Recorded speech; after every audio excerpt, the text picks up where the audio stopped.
Vaksin booster menjadi syarat bagi masyarakat yang ingin pulang ke kampung halaman merayakan Lebaran pada tahun ini. Lalu bagaimana tingkat vaksinasi booster sendiri di Indonesia? Apakah sudah mencapai target yang diharapkan? Kita sudah terhubung dengan juru bicara Kemenkes Siti Nadia Tarmizi. Halo, Assalamualaikum, selamat pagi Ibu Nadia. Selamat pagi.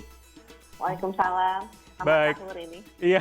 Terima kasih Bu, sebelumnya sudah mau untuk bergabung bersama kami di CNN Indonesia Connected Ramadan pada sahur seperti ini. Nah ini yang juga menjadi pertanyaan saya maupun publik, apakah dengan adanya syarat mudik ini, kemudian vaksinasi booster ini mengalami peningkatan Bu hingga saat ini? Apakah ini berdampak atau malah sebenarnya berkurang karena mungkin masih ada masyarakat yang takut batal puasa misalkan karena divaksin? Seperti apa Ibu?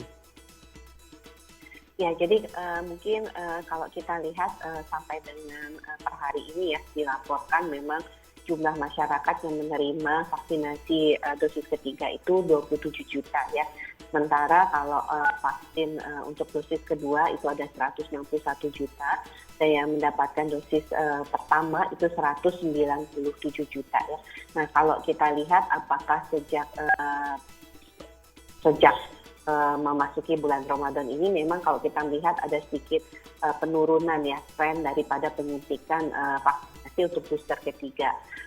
Kalau kita lihat itu dosis ketiga itu rata-rata antara 270.000 sampai dengan 350.000 per hari. Kalau sebelumnya itu sejak diumumkan menjadi salah satu syarat untuk kita bisa melakukan mudik yang tadinya adalah 200 sampai 250.000 terjadi peningkatan bahkan sampai dengan 450 sampai 500 bahkan terakhir itu sebelum memasuki bulan Ramadan 1 minggu sebelum memasuki bulan Ramadan itu bisa mencapai 800.000 penyuntikan per hari. Berarti artinya sejauh ini berdasarkan data yang didapatkan oleh Satgas maupun Kemenkes, sebenarnya apa kemudian alasan masyarakat untuk enggan rasanya menerima vaksin, Bu? Apakah takut batal puasa atau jangan-jangan takut ada kipi karena sedang puasa, takut lemas dan mengganggu aktivitas, seperti apa, Ibu? Dan salah satunya adalah masih ada keraguan-raguan ya sebagian besar dikarenakan takut membatalkan puasa walaupun sebenarnya fatwa MUI sudah mengatakan bahwa vaksinasi ini tidak membatalkan puasa sehingga vaksinasi itu bisa kita terima bahkan pada saat kita berpuasa artinya mendapatkan suntikan pada waktu siang hari kita melakukan puasa itu tidak membatalkan puasa kita.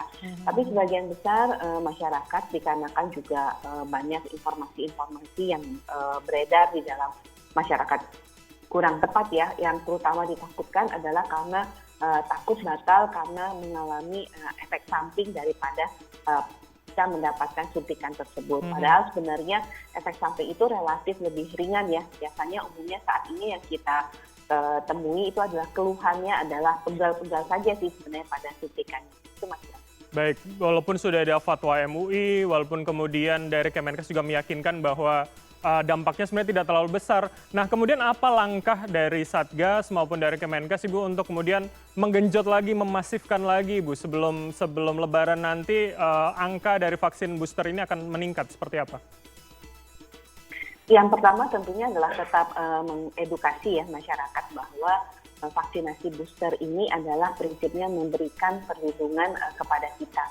Bukan hanya pada saat kita melakukan perjalanan, karena kita tahu pada waktu melakukan perjalanan di saat mudik ini potensi terjadinya penularannya bisa sangat tinggi ya, karena orang yang akan melakukan mudik, orang yang akan pindah dari satu kota ke kota lainnya itu jumlahnya sangat besar, bahkan diperkirakan bisa 2 kali dari mudik biasanya ya, biasanya hanya 30 juta atau 40 juta ini bisa sampai dengan 80 juta menurut perhitungan daripada Kemenhub.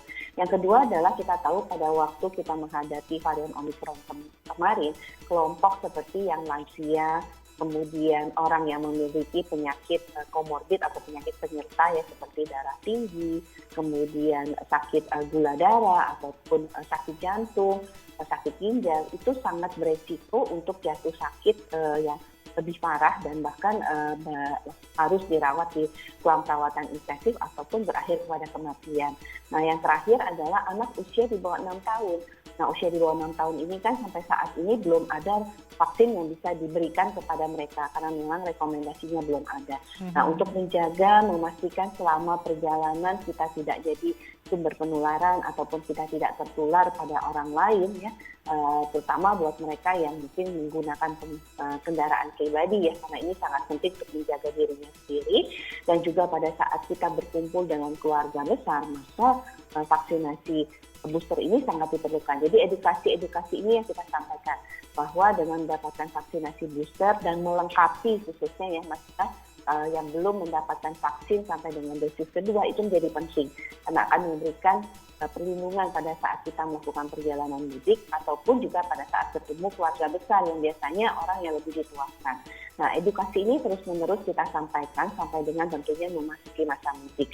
Yang kedua adalah banyak sekali upaya untuk memperluas akses bahwa pemberian vaksinasi ini dilakukan pada malam hari, tentunya bekerja sama dengan beberapa pengurus masjid ataupun juga pada gerai-gerai atau sentra vaksinasi yang dibuka khusus pada sore hari sampai dengan malam hari.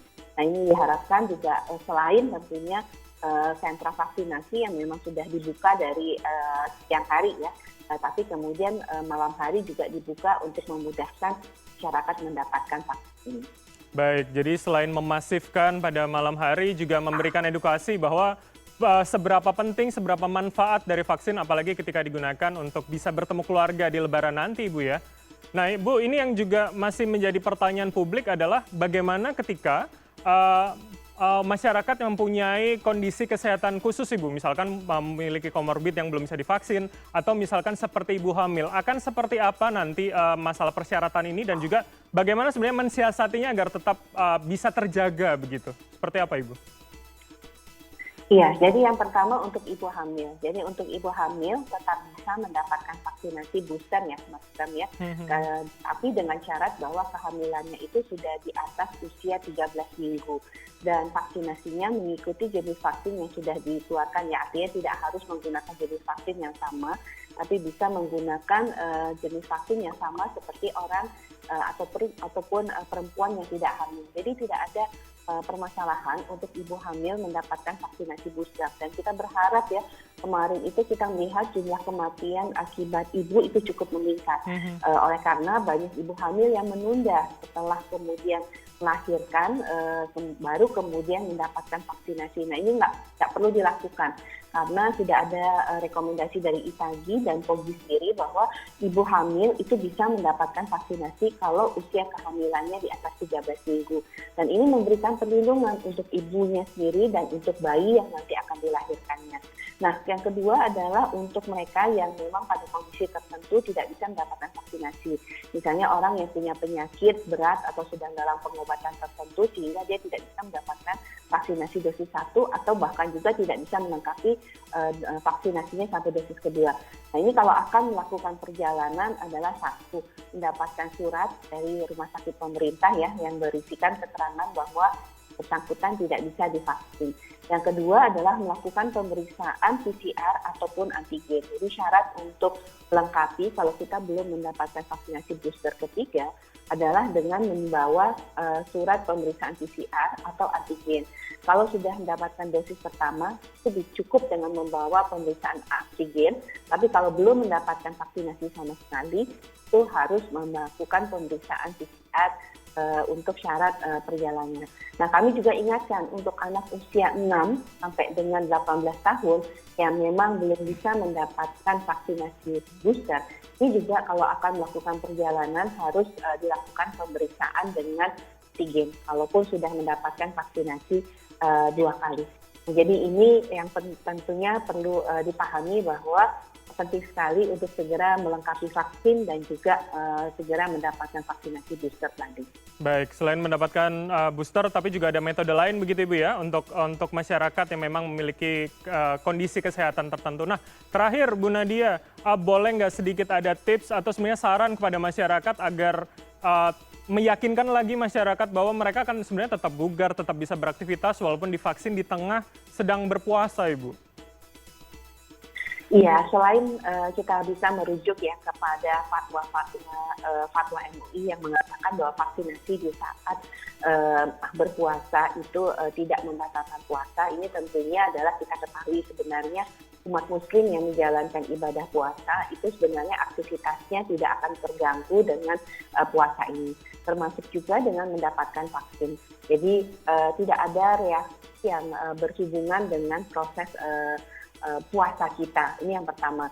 Nah, tetapi tentunya kita kalau akan mendapatkan vaksinasi pada keesokan harinya, upayakanlah untuk istirahat yang cukup, kemudian pada saat sahur jangan melewatkan sahur, cukup minum air ya, air putih 8 gelas pada waktu sahur dan buka puasa ya, kemudian makan makanan secukupnya tentunya dengan gizi yang seimbang.